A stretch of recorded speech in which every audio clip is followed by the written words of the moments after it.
And now, Chapter 2, Lord Krishna in Indraprastha city.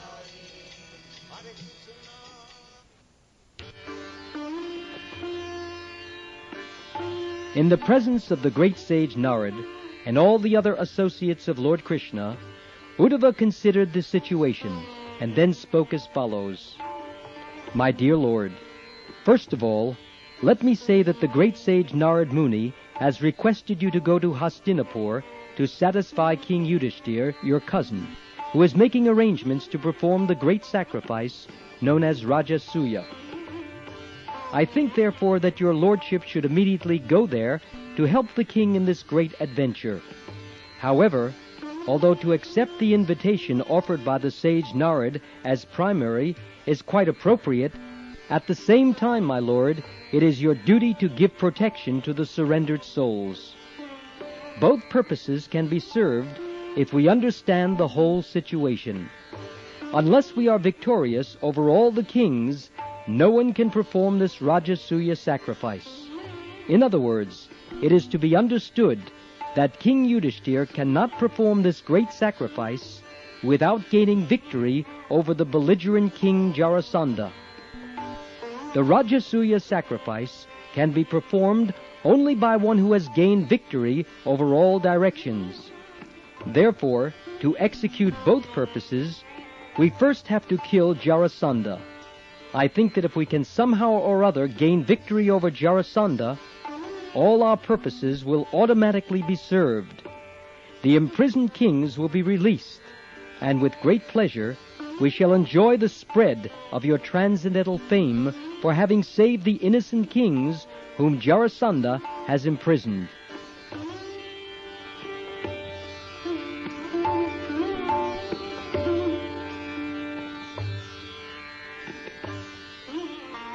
But King Jarasandha is not an ordinary man. He has proved a stumbling block even to great warriors, because his bodily strength is equal to the strength of 10,000 elephants. If there is anyone who can conquer this king, he is none other than Bhimasen, because he also possesses the strength of 10,000 elephants. The best thing would be for Bhimasen to fight alone with him.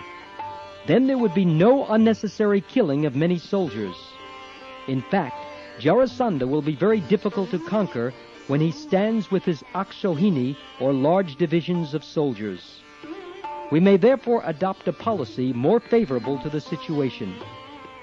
We know that King Jarasandha is very much devoted to the Brahmins and very charitably disposed towards them. He never refuses any request from a Brahmin. I think, therefore, that Bhimasen should approach Jarasandha in the dress of a Brahmin, beg charity from him, and then personally engage in fighting him. And in order to assure Bhimasen's victory, I think that your lordship should accompany him. If the fighting takes place in your presence, I am sure Bhimasen will emerge victorious. For your presence makes everything impossible possible. Indeed, Lord Brahma creates this universe, and Lord Shiva destroys it simply through your influence.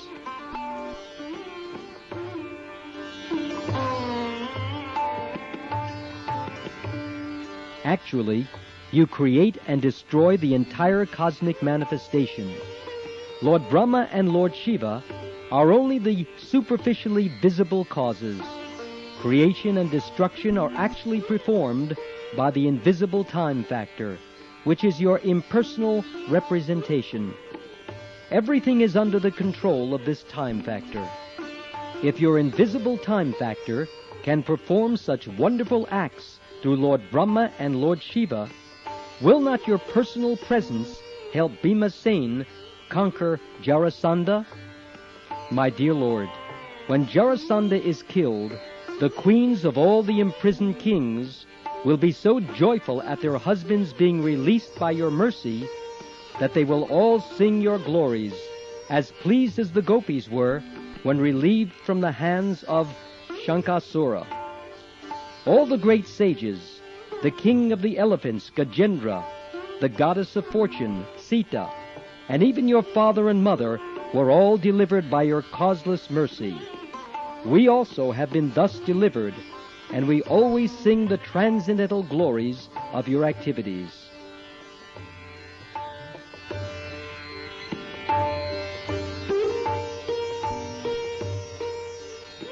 Therefore, I think that if the killing of Jarasandha is undertaken first, that will automatically solve many other problems. As for the Rajasuya sacrifice arranged in Hastinapur, it will be held either because of the pious activities of the imprisoned kings or the impious activities of Jarasandha. My lord, it appears that you are to go personally to Hastinapur to conquer demoniac kings like Jarasandha and Shishupal, to release the pious imprisoned kings, and also to perform the great Rajasuya sacrifice. Considering all these points, I think that your lordship should immediately proceed to Hastinapur.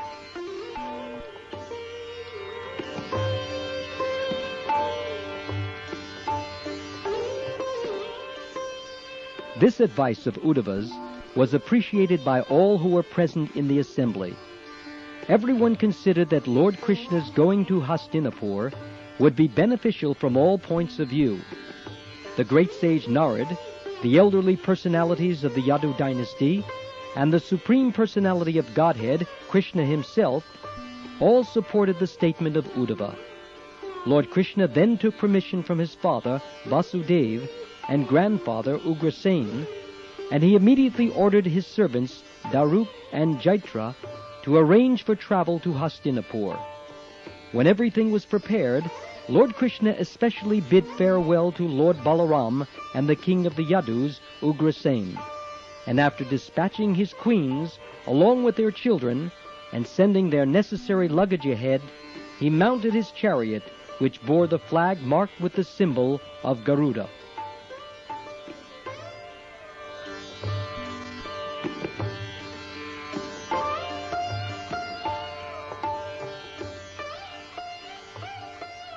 Before starting the procession, Lord Krishna satisfied the great sage Narad by offering him different kinds of worshipable articles. Naradaji wanted to fall at the lotus feet of Krishna, but because the Lord was playing the part of a human being, he simply offered his respects within his mind, and fixing the transcendental form of the Lord within his heart, he left the assembly house by the airways. Usually the sage Narad does not walk on the surface of the globe, but travels in outer space. After the departure of Narad, Lord Krishna addressed the messenger who had come from the imprisoned kings, and told him that they should not be worried, for he would very soon arrange to kill the king of Magadha, Jarasandha. Thus he wished good fortune to all the imprisoned kings and the messenger. After receiving the assurance from Lord Krishna, the messenger returned to the imprisoned kings and informed them of the happy news of the Lord's forthcoming visit. All the kings were joyful at the news and began to wait very anxiously for the Lord's arrival.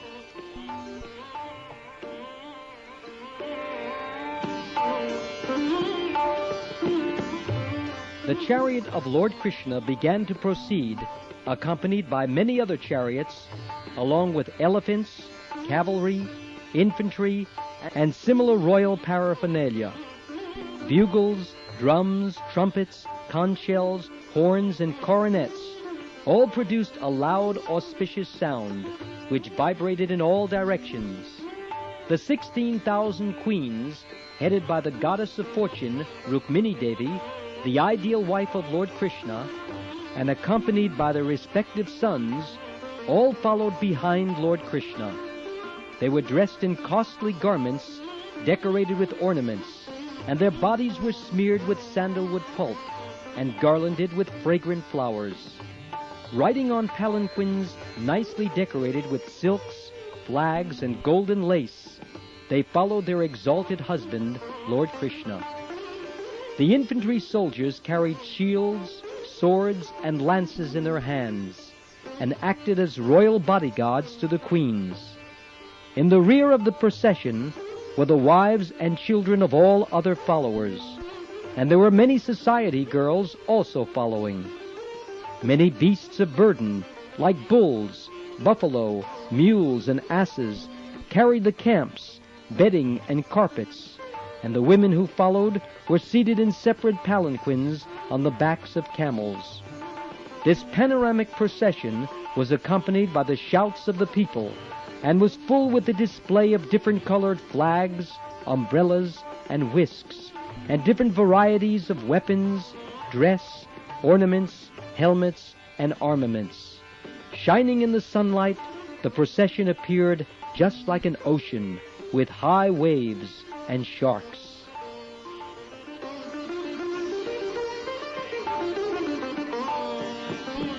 In this way, the procession of Lord Krishna's party advanced towards Hastinapur, now New Delhi, and gradually passed through the kingdoms of Anarta, now Gujarat province, Sauvira, now Surat, the great desert of Rajasthan, and then Kurukshetra.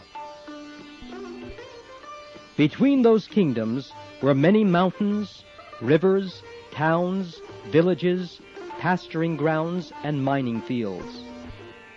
The procession passed through all these places in its advance. On his way to Hastinapur, the Lord crossed two big rivers, the Drishvati and the Sarasvati. Then he crossed the province of Panchala and the province of Matsya. In this way, he ultimately arrived at Indraprastha. The audience of the Supreme Personality of Godhead, Krishna, is not very commonplace. Therefore, when King Yudhishthira heard that Lord Krishna had arrived in his capital city, Hastinapur, he became so joyful that all his hairs stood on end in great ecstasy, and he immediately came out of the city to properly receive the Lord. He ordered the musical vibration of different instruments and songs, and the learned Brahmins of the city began to chant the hymns of the Vedas very loudly. Lord Krishna is known as Rishikesh, the master of the senses, and King Yudhishthira went forward to receive him exactly as the senses meet the consciousness of life. King Yudhishthira was the elder cousin of Krishna. Naturally, he had great affection for the Lord, and as soon as he saw him, his heart became filled with great love and affection.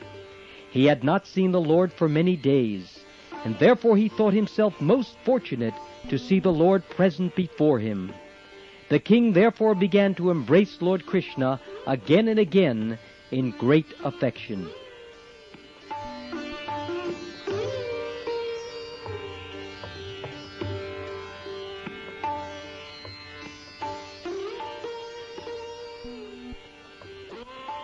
The eternal form of Lord Krishna is the everlasting residence of the goddess of fortune. As soon as King Yudhishthira embraced him, he became free from all the contamination of material existence. He immediately felt transcendental bliss and merged in an ocean of happiness. There were tears in his eyes, and his body shook in ecstasy. He completely forgot that he was living in this material world. After this, Bhimasena, the second brother of the Pandavas, smiled and embraced Lord Krishna, thinking of him as his own maternal cousin, and thus he was merged in great ecstasy. Bhimasena also was filled with ecstasy that for the time being he forgot his material existence. Then Lord Sri Krishna himself embraced the other three Pandavas, Arjuna, Nakul, and Sahadev. The eyes of all three brothers were inundated with tears, and Arjuna embraced Krishna again and again because they were intimate friends. The two younger Pandava brothers, after being embraced by Lord Krishna, fell down at his lotus feet to offer their respects.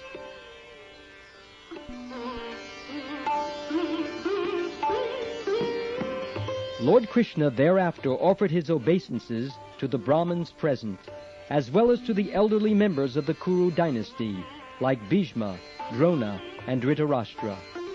There were many kings of different provinces, such as Kuru, Srinjaya, and Kakaya, and Lord Krishna duly reciprocated greetings and respects with them. The professional reciters, like the Suttas, Magadhas, and Vandinas, accompanied by the Brahmins, offered their respectful prayers to the Lord. Artists and musicians, like the Gandharvas, as well as the royal jokers, began to play their drums, conch shells, kettle drums, veenas, mridangas, and bugles, and they exhibited their dancing art to please the Lord. Thus the all-famous Supreme Personality of Godhead, Lord Krishna, entered the great city of Hastinapur, which was opulent in every respect. While Lord Krishna was entering the city, all the people talked amongst themselves about the glories of the Lord, praising his transcendental name, quality, form, and so on.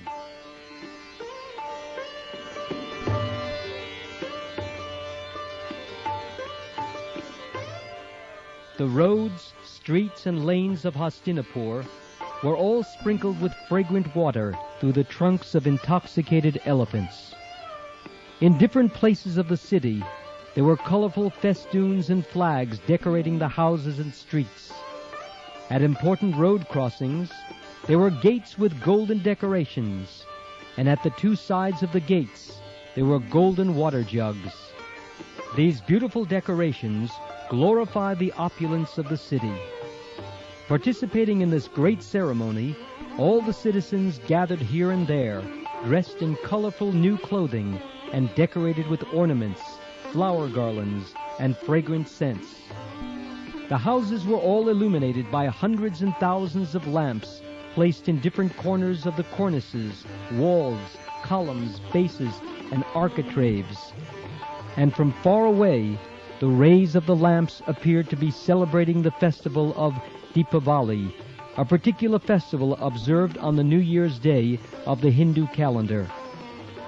Within the walls of the houses, fragrant incense was burning, and smoke rose through the windows, making the entire atmosphere very pleasing. On the top of every house, flags were flapping, and the gold water pots kept on the roofs shone brilliantly.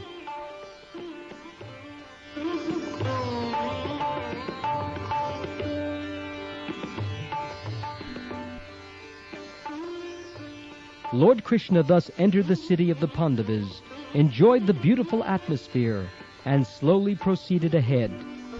When the young girls in every house heard that Lord Krishna, the only object worth seeing, was passing on the road, they were very eager to see this all-famous personality. Their hair loosened, and their tightened saris became slack, due to their hastily rushing to see him. They gave up their household engagements, and those who were lying in bed with their husbands immediately left them and came directly down onto the street to see Lord Krishna. The procession of elephants, horses, chariots, and infantry was very crowded. Some people, being unable to see properly in the crowd, got up on the roofs of the houses. Pleased to see Lord Sri Krishna passing with his thousands of queens, they showered flowers on the procession, and they embraced Lord Krishna within their minds and gave him a hearty reception. When they saw him in the midst of his many queens, like the full moon situated amidst many luminaries, they began to talk amongst themselves.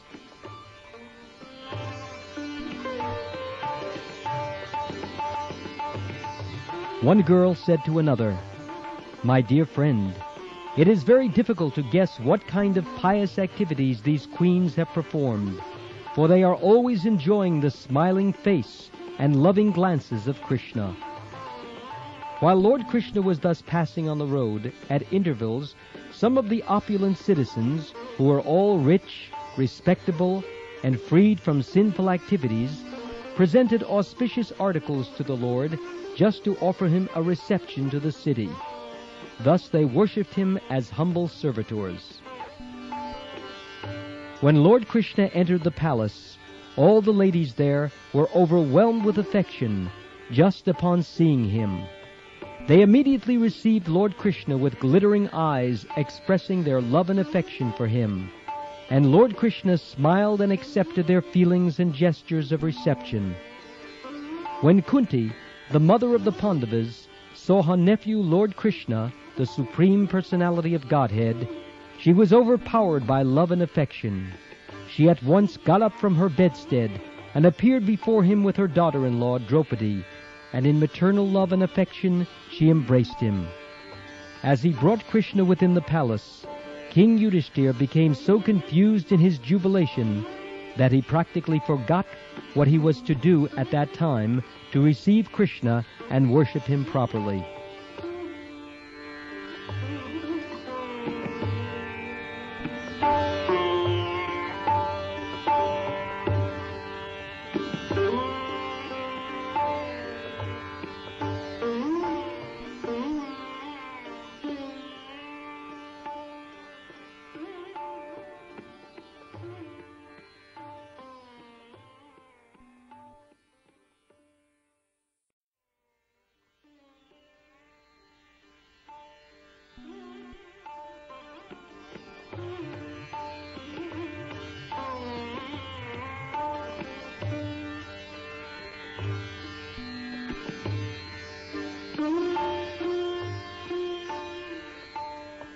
Lord Krishna delightfully offered his respects and obeisances to Kunti and other elderly ladies of the palace.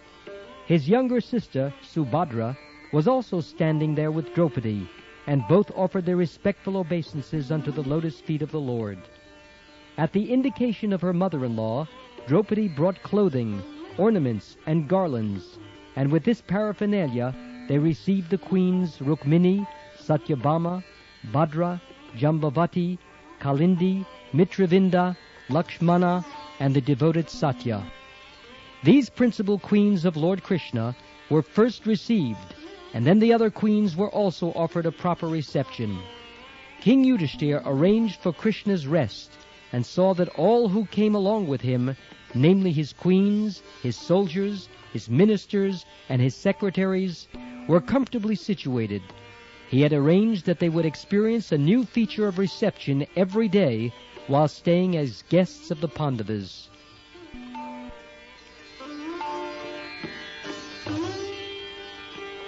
It was during this time that Lord Sri Krishna, with the help of Arjuna, allowed the fire god Agni to devour the Kandava forest for his satisfaction. During the forest fire, Krishna saved the demon Mayasura, who was hiding in the forest. Upon being saved, Mayasura felt obliged to the Pandavas and Lord Krishna, and he constructed a wonderful assembly house within the city of Hastinapur. To please King Yudhishthira, Lord Krishna remained in the city of Hastinapur for several months. During his stay, he enjoyed strolling here and there. He used to drive on chariots with Arjuna, and many warriors and soldiers used to follow them. Thus ends the Bhaktivedanta purport of the third volume, second chapter of Krishna, Lord Krishna in Indraprastha city.